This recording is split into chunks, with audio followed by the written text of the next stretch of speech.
Hello there, and welcome back to Coggeshall in Essex for another instalment from this beautiful town. Now, on my previous visit, I didn't get everything as the place pops up in so many episodes and blink and you miss it sometimes. And perfect example is here. So in taking the pledge, Lovejoy turns the corner and trips over Jamie, who's slept here for the night.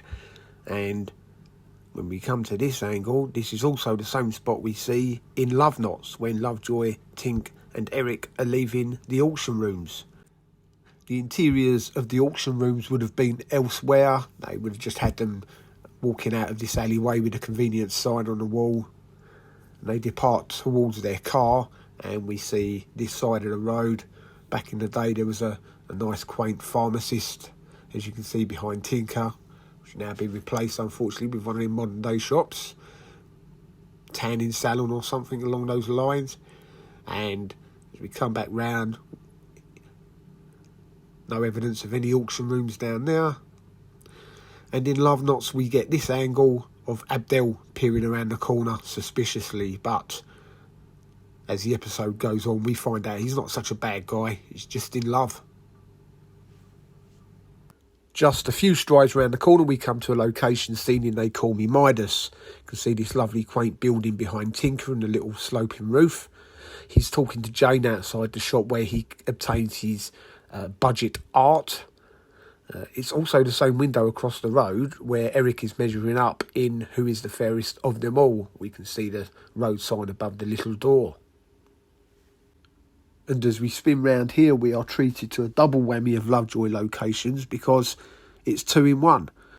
Not only is it the antique shop in this episode They Call Me Midas, but it is also EJ's mirror shop in Who is the Fairest of Them All.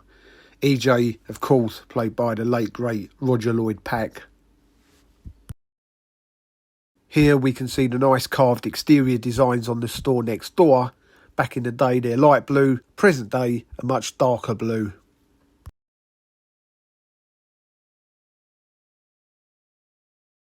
And finally we come to the location of Judy Leonard driving the Rover to look for a garage or someone to assist her opening up the damaged boot which contains the painting for the big plan. We see this tree behind her across the road. She manages to find someone to help her. It turns out to be a cricketer by the looks of it, and she comes through that gate.